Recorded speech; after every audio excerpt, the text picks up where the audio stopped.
Operation Ahadi ya Kweli ya 4, wimbi la 33. Makombora yote ya Iran ya Khaibar Shehan yapiga malengo yao. Jeshi la Walinzi wa Mapinduzi ya Kiislamu IRGC limetangaza kuanza kwa wimbi la 33 la Operation Ahadi ya Kweli ya 4, ambapo makombora yote yenye mwongozo sahihi aina ya Khaibar Shehan yalifanikiwa kupiga malengo yaliyokusudiwa. Kwa mujibu wa Pars Today, wimbi la 33 la Operation Ahadi ya Kweli ya 4 iliweza kutekelezwa kwa kauli mbiu Labaik ya Khamenei dhidi ya malengo ya adui wa Marekani na Mzayuni. Katika wimbi hili, idadi kubwa ya makombora ya Khaibar Shehan yenye mafuta imara na vichwa vya vilipuzi vya uzito wa takriban tani 1 yalitumika, na zaidi ya makombora 10 ya Khaibar Shehan yalipiga Tel Aviv, katikati ya maeneo yanayokaliwa. Kufuatia operesheni hii, kituo cha 5 cha kijeshi cha majini cha Marekani kilicho katika ardhi ya Bahrain kililengwa kwa mafanikio. Baada ya wimbi la 33 la operesheni Ahadi ya Kweli ya 4, Jeshi la Walinzi wa Mapinduzi ya Kiislamu ilitoa taarifa kwa adui ikisema, hatutaruhusu mpone wala mkimbie. Wakati huo huo, katika saa zilizopita, kituo cha kusafisha mafuta na gesi pamoja na matangi ya hifadhi ya mafuta ya utawala wa Kizayuni wa Israeli huko Haifa yalishambuliwa na ndege zisizo na rubani, drone za jeshi la anga la Jamhuri ya Kiislamu ya Iran. Katika taarifa, jeshi limesema mapambano dhidi ya wahalifu wa Marekani na utawala wa Kizayuni unaoua watoto yataendelea hadi ushindi wa mwisho wa kambi ya haki dhidi ya batili. Vita hivi vya kulazimishwa vilivyoanza asubuhi ya tarehe 28 Februari kufuatia shambulio la kigaidi la Marekani na Israeli dhidi ya Jamhuri ya Kiislamu ya Iran vinaendelea kuwa tata zaidi na vya umwagaji damu kadiri siku zinavyosonga, huku adhabu dhidi ya wavamizi ikiendelea kubaki katika ajenda kuu ya vikosi vya ulinzi vya Iran. Vilevile, msemaji wa IRGC, hili ni Jeshi la Walinzi wa Mapinduzi ya Kiislamu, anasema majibu ya Iran yamemtia kiwewe Donald Trump. Amejibu upuuzi na uongo wa Rais Donald Trump wa Marekani akisema, Rais muongo wa Marekani ametoa madai ya kumaliza nguvu ya vikosi vya jeshi vya Jamhuri ya Kiislamu ya Iran ili kujaribu kukwepa mashinikizo ya vita na kukomesha hali ya kukata tamaa wanajeshi wa Marekani kwenye eneo la Asia Magharibi.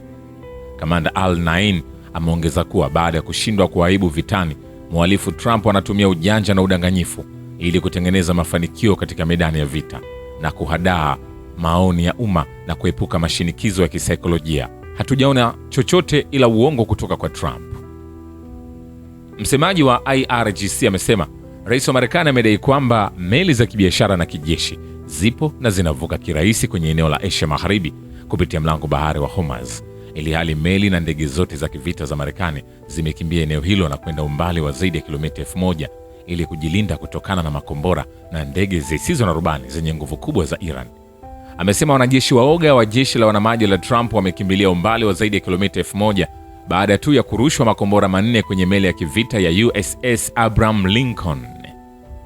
Kamanda Naen ameongeza, Trump anadai kuwa wanajeshi wake kwenye eneo la Asia Magharibi wapo kwenye hali ya kawaida na bora, huku wanajeshi wa Marekani wakikimbia kambi zao wakiwa na mikoba yao mgongoni na kuhamishiwa katika miji mbalimbali ya kanda hii, na baadhi wamekimbilia mahotelini.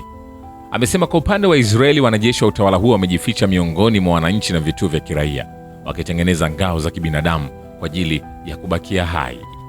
Amekumbusha kwamba Trump alitaka kuwamimina wananchi wa Iran mitaani dhidi ya Jamhuri ya Kiislamu na kuisambaratisha Iran kijamii, lakini sasa amezabwa kibao kikali kutoka kwa watu wanaojielewa wa Iran, na hasira na hisia za kulipiza kisasi za wa Iran dhidi ya Trump na mhalifu Netanyahu zinaendelea kupamba moto zaidi. Jenerali Ali Nain amesema Trump alifanya jitihada za kuimaliza Jamhuri ya Kiislamu ya Iran na kuipigisha magoti kutokea ndani kwa muda mfupi kadiri iwezekanavyo na kwa gharama ya chini kabisa kupitia njia ya kuwaua viongozi wa Iran na makamanda wakuu wa kijeshi.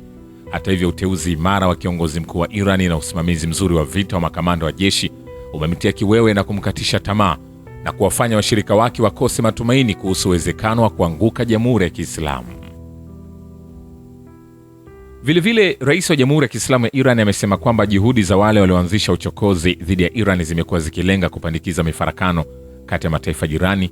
Amesisitiza kuwa Jamhuri ya Kiislamu ya Iran daima imeonyesha utayari wake wa kupunguza mvutano kwenye eneo hili, mradi tu anga, ardhi na maji ya mataifa jirani yasitumike kama njia ya kushambulia watu wa Iran. Kwa mujibu wa shirika la habari la IRIB, Rais Masoud Pezeshkian wa Jamhuri ya Kiislamu ya Iran na Rais Recep Tayyip Erdogan wa Uturuki walifanya mazungumzo kwa njia ya simu jioni ya Jumatatu, wakijadiliana kuhusu mwenendo wa matukio katika eneo hili kufuatia uchokozi wa kijeshi wa Marekani na utawala wa Kizayuni dhidi ya Iran, pamoja na athari na matokeo yake katika ngazi ya kikanda na kimataifa. Katika mazungumzo hayo, Pezeshkian ameashiria juhudi za utawala wa Kizayuni na serikali ya Marekani za kujaribu kuleta mifarakano kati ya Jamhuri ya Kiislamu ya Iran na majirani zake, pamoja na tuhuma zilizotolewa na vyombo vya habari vinavyohusishwa nao zikidai kuwa Jamhuri ya Kiislamu ya Iran imefanya mashambulizi ya makombora dhidi ya nchi rafiki na ndugu, Uturuki. Amesema Jamhuri ya Kiislamu ya Iran daima imekuwa tayari kupunguza mvutano kwenye eneo hili kwa sharti kwamba nchi hizo zisitumike kama njia ya kushambulia wananchi wa Iran. Rais pia ametoa shukrani kwa misimamo ya nchi rafiki na ndugu ya Uturuki pamoja na juhudi zake za kuchangia upatikanaji wa amani na utulivu katika eneo hili.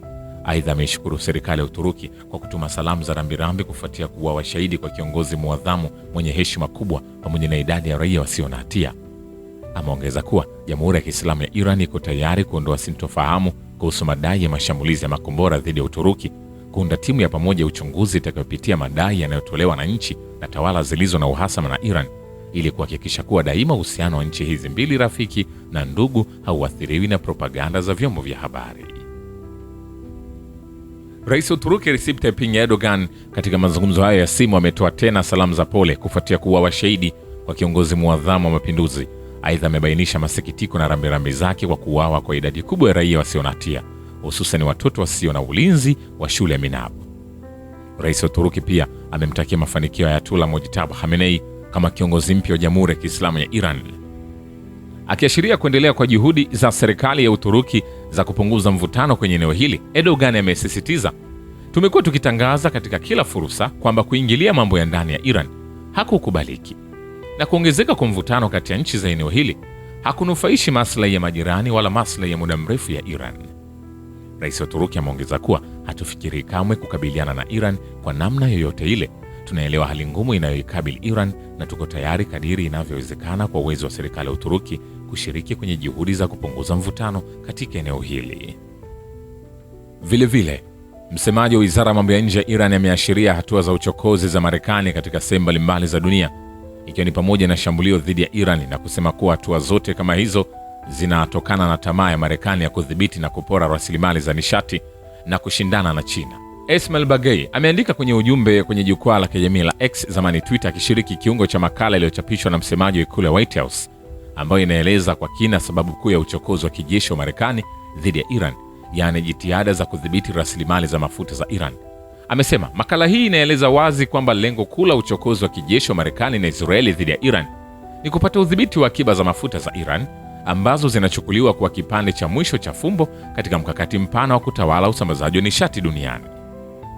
Ameongeza kuwa makala hiyo inaeleza kwamba mara tu udhibiti wa mafuta Venezuela na Ghuba ya Uajemi utakapofanikishwa, China haitaweza tena kupata nishati ya bei nafuu, jambo ambalo litadhibiti kupanda kwa uwezo wa kiteknolojia na kiuchumi wa nchi hiyo. Bagei ameendelea kusema, kama ilivyosisitizwa hapo awali, Iran haijilindi tu dhidi ya vita hivi visivyo na huruma, bali kwa hakika inalinda kanuni za msingi za uhuru wa kitaifa na haki ya kujitawala, mustakabali wa eneo hili na maslahi ya jumuiya ya kimataifa.